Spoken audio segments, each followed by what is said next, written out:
বাদলার সন্ধ্যা ধীরে ধীরে নেমে এসেছে। পশ্চিম আকাশে কালো মেঘ গা ঘেঁষে নেমে এসেছে। বাঁশঝাড়ের ফাঁক দিয়ে হাওয়া ঢুকছে। ঘরের কপাট ঠক ঠক শব্দ তুলছে। বাইরের পথঘাট আজ অমাবস্যার ঘুটঘুটে অন্ধকার। কোনো মানুষের সারা শব্দ নেই, শুধু দূরে শিয়ালের ডাক ভেসে আসছে। হেমন্তবাবুর বাড়ির বসার ঘরে আজ এক অদ্ভুত নীরবতা। হেমন্তবাবু খাটে বসে আছেন, পাশে তার স্ত্রী। খাটের সামনে কাঠের সোফায় বসে আছে হেমন্তবাবুর দুই ছেলে, আদিত্য ও নীরজ। রাতের খাওয়া দাওয়া শেষ। ঘরে সবাই হালকা আলোচনায় বসেছেন। ঘরের এক কোণে কেরোসিনের লণ্ঠন জ্বলছে। হালকা হলুদ আলো চারপাশে ছড়াচ্ছে। জানালার ফাঁক দিয়ে মৃদু বাতাস ঢুকছে।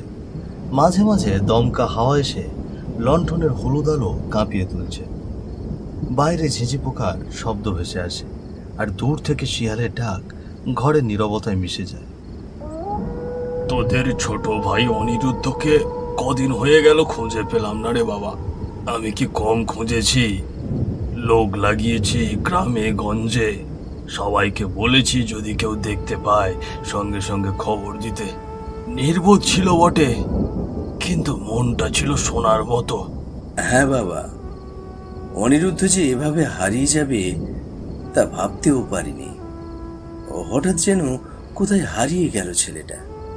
আমরা তো খোঁজাখুঁজি ছেড়ে দিইনি, এখনো নজর রাখছি, কিন্তু এই গ্রামের আশেপাশে কেউ তাকে দেখেনি। যাই হোক, ছেলে তো ফিরল না। চেয়েছিলুম 3 ভাইকে সম্পত্তি দিতে, কিন্তু তা তো হলো না। আমার বয়স বাড়ছে, শরীরও ভালো যাচ্ছে না। তোরা চাকরি করছিস, ভালো রোজগার করছিস ভগবানের কৃপায়, কিন্তু আমার যে জমি জমা টাকা পয়সা কাগজপত্র আছে, সেগুলো তোদের বুঝিয়ে দেওয়া দরকার। আমি আর তোর মা এসব সামলাতে পারবো না। আপনি যা ঠিক মনে করেন তাই করুন বাবা। ঠিক আছে, অনিরুদ্ধ নেই, তোদেরই তো সব সামলাতে হবে। আর ও থাকলেই বা কি করতো?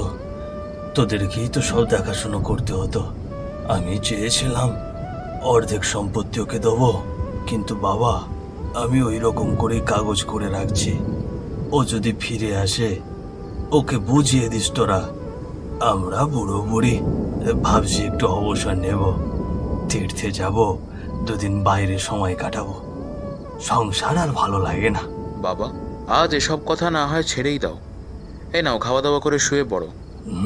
ঠিক আছে, তোরা খেয়ে শুয়ে পড়, কাল সন্ধ্যের পর বসে সব বুঝিয়ে দেব। বাইরে তখন অমাবস্যার কালো অন্ধকারে চাঁদ ঢাকা। বাতাসে কাঁচা মাটির গন্ধ। ঘরের আলো কমে আসছে। ঝুলন্ত বাতির আলোয় সবার মুখে আলো ছায়া খেলা করছে। আদিত্য ও নীরজ নিজেদের ঘরে চলে গেল। প্রবীরবালা রান্নাঘরের দিকে গেলেন, আর হেমন্ত চুপচাপ জানালার বাইরের অন্ধকারে তাকিয়ে রইলেন, যেন কোথাও থেকে কারো ডাক শোনার অপেক্ষায়। অমাবস্যার রাত, বাইরে ঘুটঘুটে অন্ধকার, শুধু ঝড় বৃষ্টির শব্দ আর মাঝে মাঝে বিদ্যুতের ঝলকানি। জানালার কপাট দমকা হাওয়ায় কাঁপছে। বাঁশঝাড়ের ফাঁক দিয়ে হাওয়ার শোঁ শব্দ ভেসে আসছে। আদিত্য তার স্ত্রীর খাটে শুয়ে আছে। গভীর ঘুমের ঘরে হঠাৎ সে স্বপ্ন দেখে বাড়ির পাশের পুরনো কুয়োর ধারে সোনা, টাকা পয়সা, হীরা, মানিকের স্তূপ ঝলমল করছে।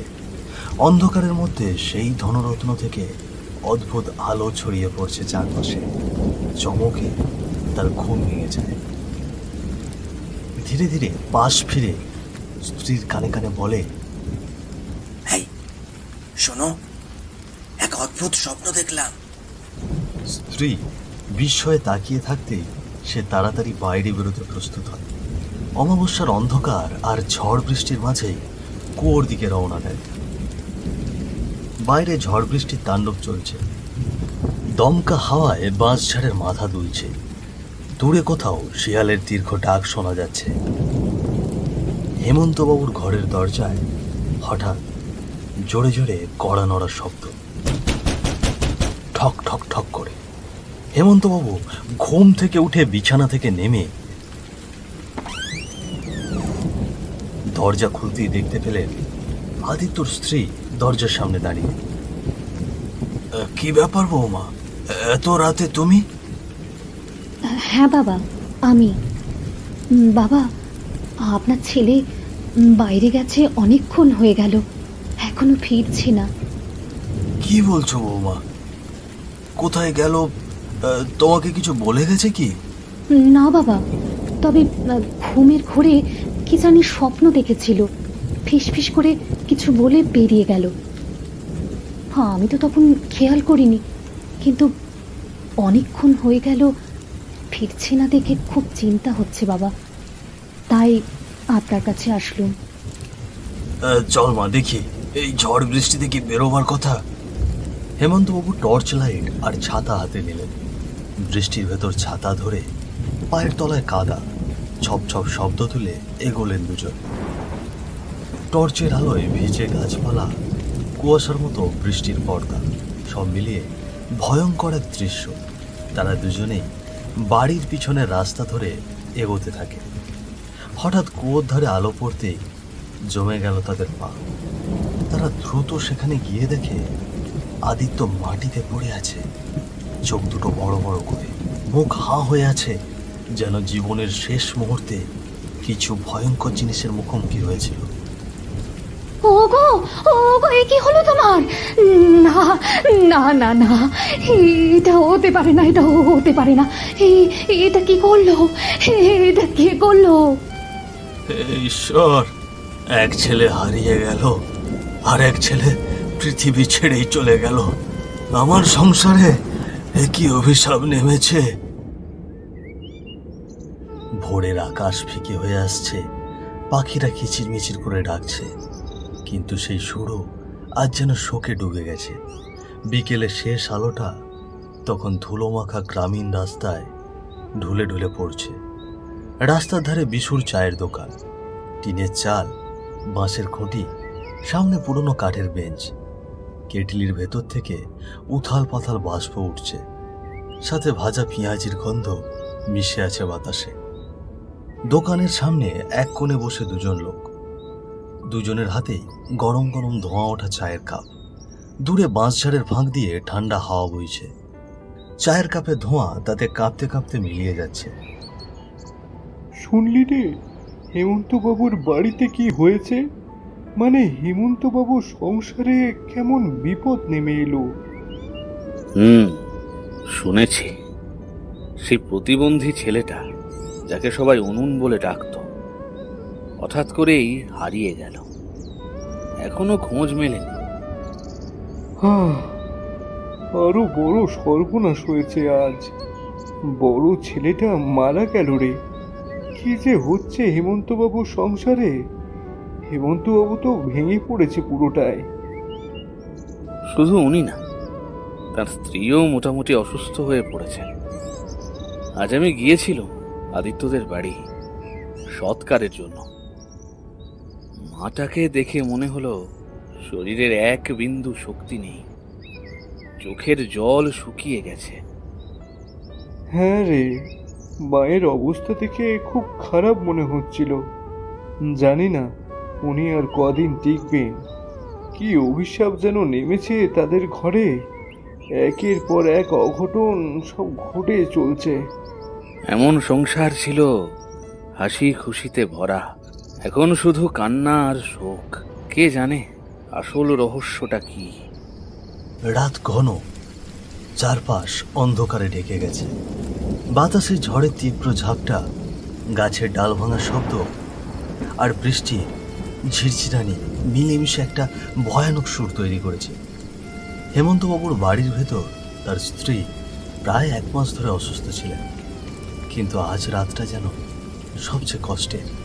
তিনি বিছানায় ছটফট করছেন, হাত পা নাড়াচাড়া করছেন, নিঃশ্বাস নেওয়া পর্যন্ত কষ্টসাধ্য। পাশে বসে আছেন হেমন্তবাবু, চুপচাপ, কণ্ঠে গভীর আফসোস আর দুঃখ। ঘরে দাঁড়িয়ে আছে আদিত্যের স্ত্রী, চোখে উদ্বেগ, কণ্ঠে অস্থিরতা আর ভয়। বাতাসে টলমল শব্দ, জানালা ধাক্কা খাচ্ছে ঝড়ের কারণে। বাবা, আজকে রাতটা আরো খারাপ লাগছে না? মাকে দেখেছেন তো, কিছুতেই শান্ত হচ্ছে না। হ্যাঁ, তোমার মায়ের অবস্থা তো ভালো লাগছে না। আমারও কেমন জানি ভয় লাগছে। 1 মাস আগেই এই অমাবস্যার রাতে আদিত্য মারা গেল। তোমার শাশুড়ি মা প্রথমবার অসুস্থ হয়ে পড়েছিলেন।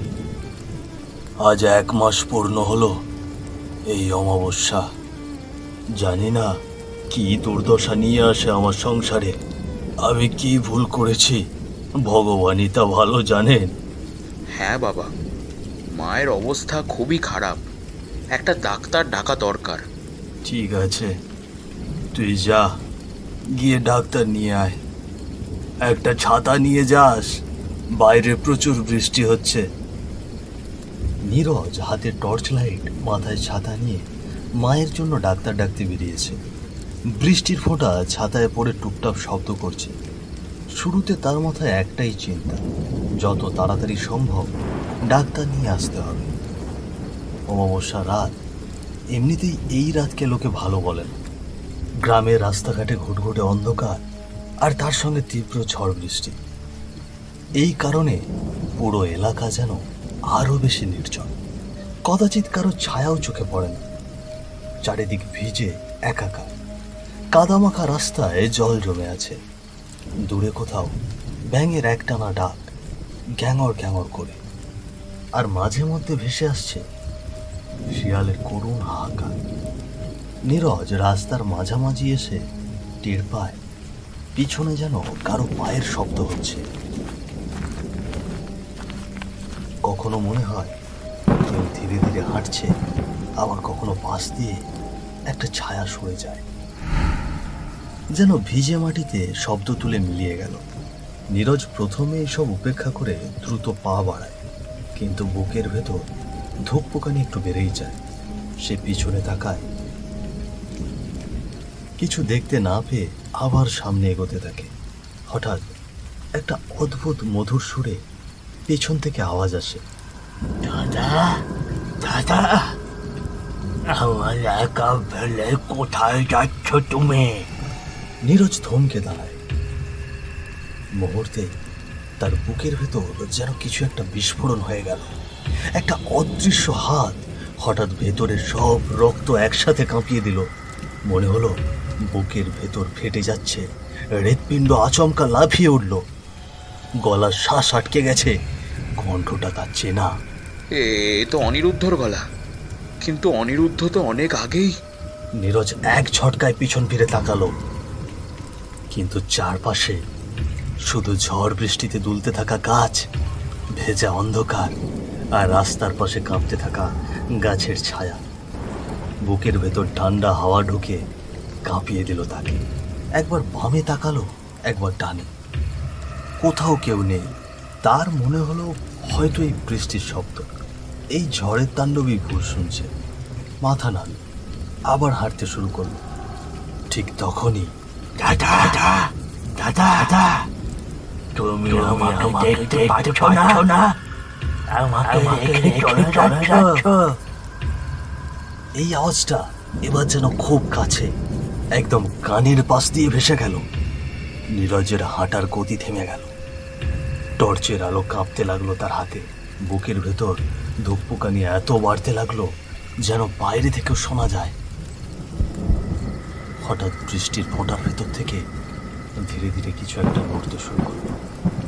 একটা অস্পষ্ট অবয়ব, প্রথমে শুধু ছায়া, তারপর যেন অন্ধকার ছিঁড়ে আসতে লাগলো। একটা বিকৃত মুখ, হাত পা বাঁকা, চোখ রক্ত লাল, ঠোঁটে অদ্ভুত এক হাসি। প্রচন্ড বৃষ্টি পড়ছে, তবুও তার শরীরে এক ফোঁটা জল লাগছে না। নীরজের চোখ বড় বড় হয়ে গেল, গলা শুকিয়ে কাঠ, ঠোঁট নড়ছে কিন্তু শব্দ বেরোচ্ছে না। যেন সামনে দাঁড়িয়ে থাকা মৃত্যু আস্তে আস্তে তার দিকে হাত বাড়াচ্ছে। ও অনিরুদ্ধ, তুই আজ এখানে? তোকে তো আমি... তোমরা আমার সঙ্গে কি করেছিলে দাদা? আজ অমাবস্যার রাতে তোমাকেও আমার সঙ্গী করব। আমি আদিত্য দাদাকেও আমার সঙ্গে নিয়েছি, তোমাকেও নেব। আমার যে একা থাকতে খুব ভয় করে গো দাদা। তুই আদিত্যর দাদাকে মেরেছিস? হ্যাঁ, আমি দাদাকে মেরেছি। তোমরা কি করেছিলে আমার সঙ্গে? আমার রক্ষা ছিল না, আমি তো প্রতিবন্ধী ছিলাম। হাত পা বাঁকা, মাথাও ঠিক ছিল না, তবুও তোমরা। কথা শেষ না হতেই অনিরুদ্ধর মুখ ভয়ঙ্কর বিকৃত হয়ে যায়, দাঁত বেরিয়ে যায়, চোখের পাতা উল্টে সাদা হয়ে যায়। বাতাস হঠাৎ আরো ঠান্ডা হয়ে যায়। নীরজ হোঁচট খেয়ে দৌড়ে পালাতে শুরু করে। বাঁচাও, বাঁচাও আমাকে, বাঁচাও! কে আছো? বাঁচাও, বাঁচাও আমাকে, বাঁচাও! সে বাড়ির উঠোনে ঢুকে পড়তেই হেমন্ত বাবু আর আদিত্যের স্ত্রী ছুটে বেরিয়ে আসে। কি হয়েছে, কি হয়েছে নীরজ? তুই এরকম হাঁপাতে হাঁপাতে দৌড়চ্ছিস কেন? বাবা, ও বাবা, দেখো না, এই যে অনিরুদ্ধ। অনিরুদ্ধের আত্মা ধীরে ধীরে তাদের সামনে আসে। বৃষ্টির মধ্যে হাওয়ায় ভাসছে সে। অনিরুদ্ধ, তুই এই অবস্থা কেন বাবা? তুই তো কোথায় হারিয়ে গিয়েছিলি?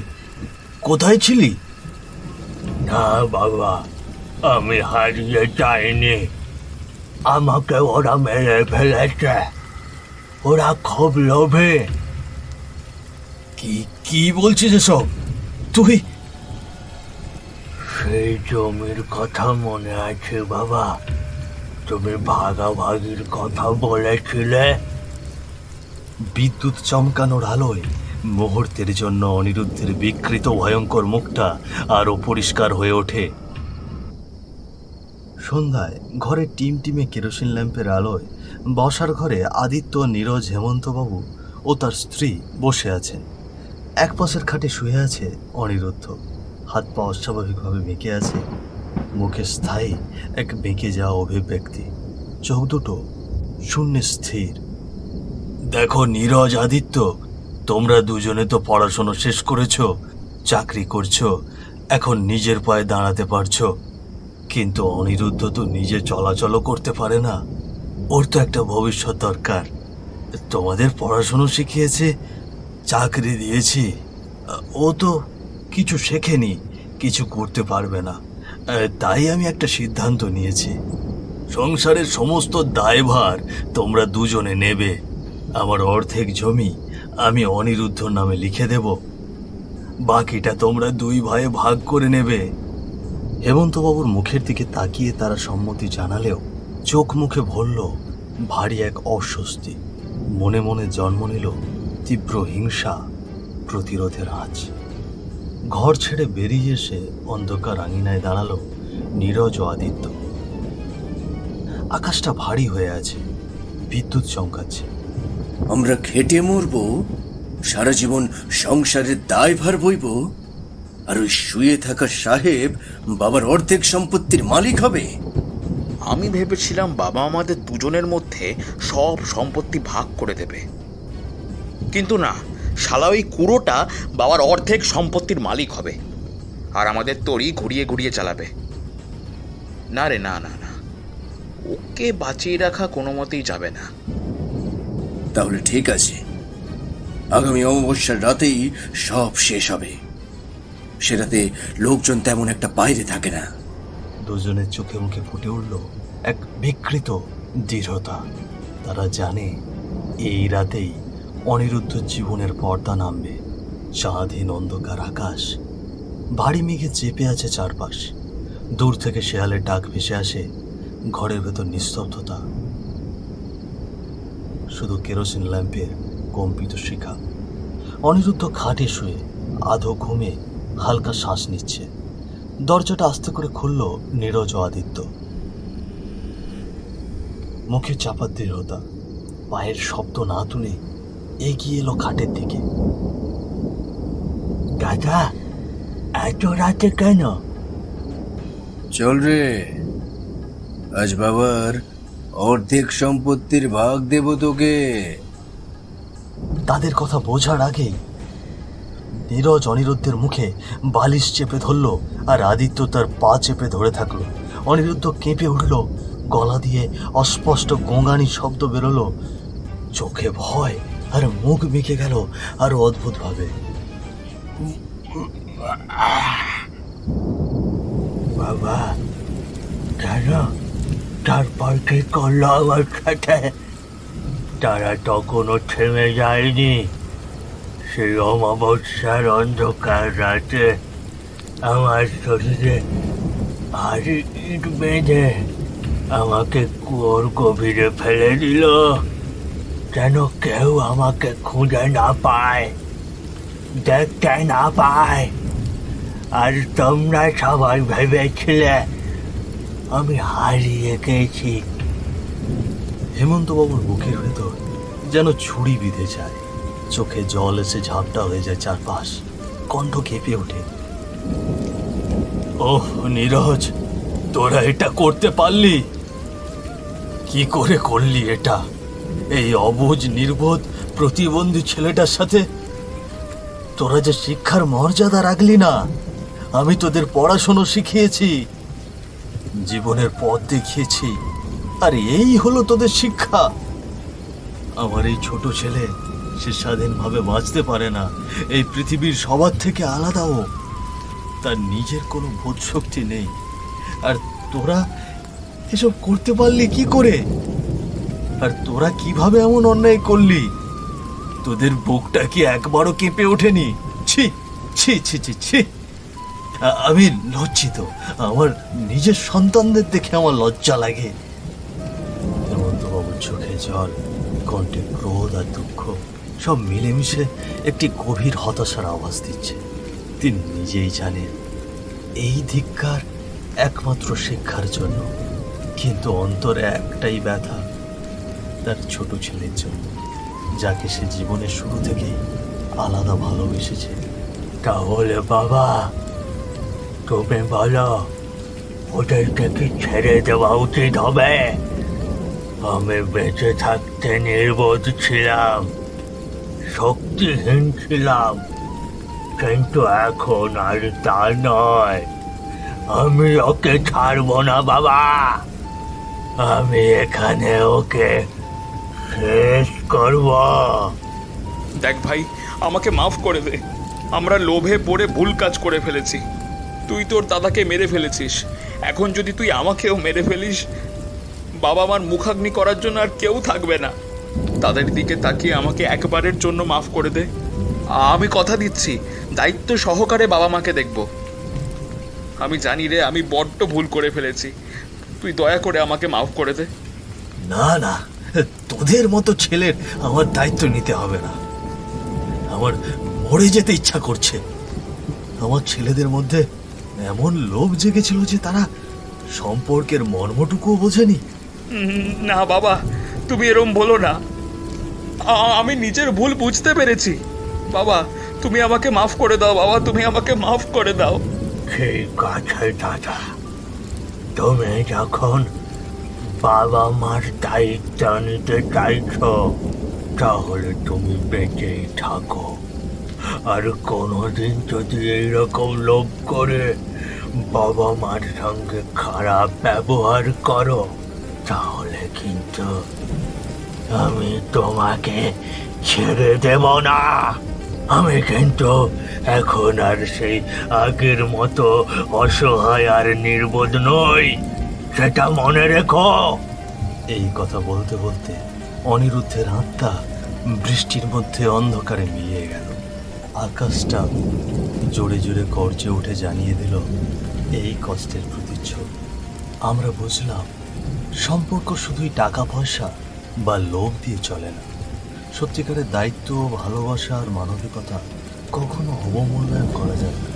কখনো নিজের স্বার্থে অন্যের ক্ষতি করা উচিত নয়। আর স্বার্থের সাথে সম্পর্কের কোনো তুলনা হয় না। আর মানুষ হারালে আর ফিরে আসে না। সেই শিক্ষা চিরকাল মনে রাখা প্রয়োজন।